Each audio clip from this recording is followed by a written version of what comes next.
To my channel Experience by Student. I am Khushi. Today's my video is on class 9th material where I share my handwritten science notes, and subscribe my channel for upcoming video where I share my 9th material of science where I share my science solution और भी बहुत सी चीज़ें strategy of competitive exam which I cracked in pass. तो आपको पूरी सहूलियत मिलेगी, यानी कि कोई भी ऐसी चीज़ नहीं होगी जो मैंने खुद ट्राई नहीं करी है या मैंने जो खुद से नहीं की है। सो हम वीडियो की तरफ चलते हैं। So there I share my chapter number 2। बहुत से चैप्टर है जो मैंने स्किप किए हैं बिकॉज वो बहुत इजी थे और आपको उसके लिए चैप्टर पढ़ने की ज़रूरत नहीं है। 9th में आप सिर्फ समरी पढ़ो जो कि आपको 15 से 20 मिनट भी नहीं लगने हैं पूरे, और उसके बाद आप सीधा सोल्यूशन करने लग जाओ बिकॉज वो बहुत ईजी है। सो जो मैंने चैप्टर स्किप किए हैं आप उनके सोल्यूशंस पढ़ लीजिएगा और सीधा आप एक्सरसाइज पे चली जाइएगा। So there move on to the video. So matter around us pure. I share a link जहाँ आप मुझे डोनेशन दे सकते हैं अगर आपको मेरा मटेरियल अच्छा लगे तो। वैसे ये जब मैं एक्सपीरियंस्ड नहीं थी जबकि नोट्स हैं तो ये इतने अच्छे से नहीं डिस्क्राइब्ड हैं, लेकिन अगर आप 10th के वीडियो पे जाएंगे तो वहाँ पे आपको नोट्स एक्सपीरियंस्ड मिलेंगे और बहुत अच्छी क्वालिटी के मिलेंगे। सो यहाँ पे मैंने 3 चैप्टर्स में पूरे चैप्टर को डिफ़ाइन कर दिया है। इसके बाद आपको सीधा सोल्यूशंस करने हैं इस चैप्टर के। That's it. Chapter number 5 fundamental unit of life.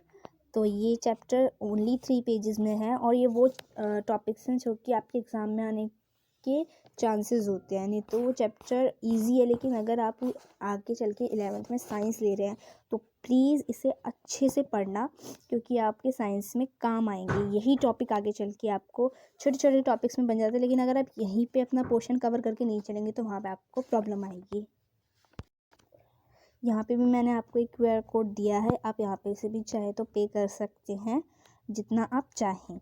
So chapter number 6 दोबारा ये बायो का चैप्टर है, और अगर आप साइंस ले रहे हैं मेडिकल साइंस तो आपको ये पढ़ना बहुत ज़रूरी है।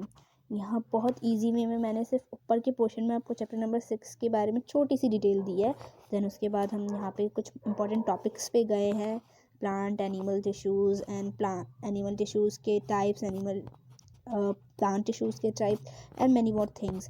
और ये 8 पेजों में आपका पूरा चैप्टर के नोट्स कवर हो चुके हैं, लेकिन उसके बाद भी आपको ये चैप्टर पढ़ने के बाद एक बार समरी ज़रूर कर लेनी है इसकी। उसके बाद आप इसके सोल्यूशंस करिएगा, और इस चैप्टर में से थियरी पार्ट मैक्सिमम आता ही आता है, तो आपको वो कवर करके जाना ही जाना है। सो जैसा कि आपको एक्सपीरियंसेस मिल ही रहे हैं एक स्टूडेंट के, जो कि आपको खुद मैंने फेस किए इसलिए मैंने आपको बताए हैं। सो अब हम चैप्टर नंबर 9 की तरफ चल रहे हैं, force and law of motion. ये चैप्टर जो है फिज़िक्स का है। आई नो फिज़िक्स में बहुत से सवाल आते हैं और यहाँ पे आपको जितना हो सके इनकी फॉर्मूले याद रखने हैं। थियरी इतनी नहीं पूछी जाती जितने फॉर्मूलों पे डायरेक्ट सवाल उठ के आ जाते हैं। और जो ये न्यूटन्स लॉ है ये तो बहुत ईजी है, लेकिन हाँ अगर आपने इस पर फोकस नहीं किया तो यहीं आप अपने 5 से 6 मार्क्स गंवा सकते हैं। और ये बहुत इजी चैप्टर है, लेकिन इजी जब भी है जब आपको पूरी थियरी 5 मिनट के अंदर जल्दी से रिवाइज़ कर लेना पेपर से पहले, और क्वेश्चन जो है वो पूरे साल करने पड़ेंगे, तभी ये चैप्टर आपको इजी लगेगा। और 11th में यही चैप्टर्स जो हैं वो 10th में बड़े आ जाते हैं और आपको क्वेश्चंस नहीं कर पाते हैं। लाइक मुझे भी फिज़िक्स नहीं पसंद, इसलिए मैंने फ़िज़िक्स इतनी ट्राई नहीं करी है बिकॉज आई लव बायो।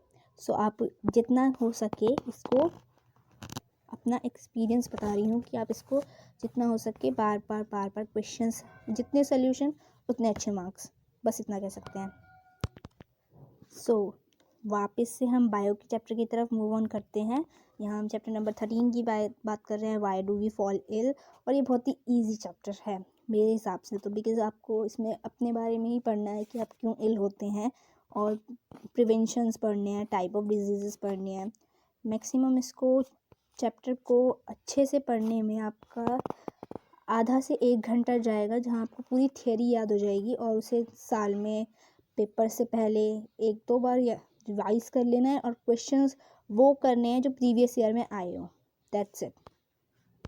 सो अभी हमने एक चैप्टर स्किप कर दिया था बट मैंने दोबारा से उसे ले आया है, वो है ग्रेविटी। ये चैप्टर बहुत छोटा है, लेकिन आपको इसके क्वेश्चंस जो हैं वो बहुत करने पड़ेंगे बिकॉज ग्रेविटी पे है, और ग्रेविटी जो टॉपिक है वो आगे फिज़िक्स में बड़े पोर्शन में आता है। सो हमारा ये लास्ट चैप्टर है where we read natural resources. वैसे ये पहले भी चैप्टर छोटे छोटे पोर्शंस में आया है अलग अलग सब्जेक्ट्स में, लेकिन अभी आपको ये थोड़ा बड़े पैमाने पे पढ़ना पड़ेगा। और यहाँ पे मैंने आपको दोबारा से एक QR कोड दिया, अगर आप चाहें तो पे कर सकते हैं। It's all about you. और देन ये चैप्टर भी 3 पेजेस में ख़त्म हो चुका है। और इसके बाद आप जब 9th से 10th में जाएंगे तो आपको 10th के एक्सपीरियंस भी मेरे मिलेंगे। आप चाहे तो मेरे वीडियो पे जाके 10th के मटेरियल, 10th के नोट्स सब चेकआउट कर सकते हैं, इंक्लूडेड जो दूसरे चैनल भी आपको प्रोवाइड नहीं करते होंगे, like handwritten Hindi, English, Sanskrit के नोट्स। संस्कृत के कोई प्रोवाइड नहीं करता, मैंने पूरा यूट्यूब छान मारा। साथ ही हिंदी, इंग्लिश एंड संस्कृत के लाइक 9th में है तो जब जो ग्रामर आती है वो, अगर आप 10th में हैं जब जो ग्रामर आती है वो भी मैंने अपने चैनल पे प्रोवाइड किए हैं, बल्कि वो आपको कोई प्रोवाइड नहीं करेगा।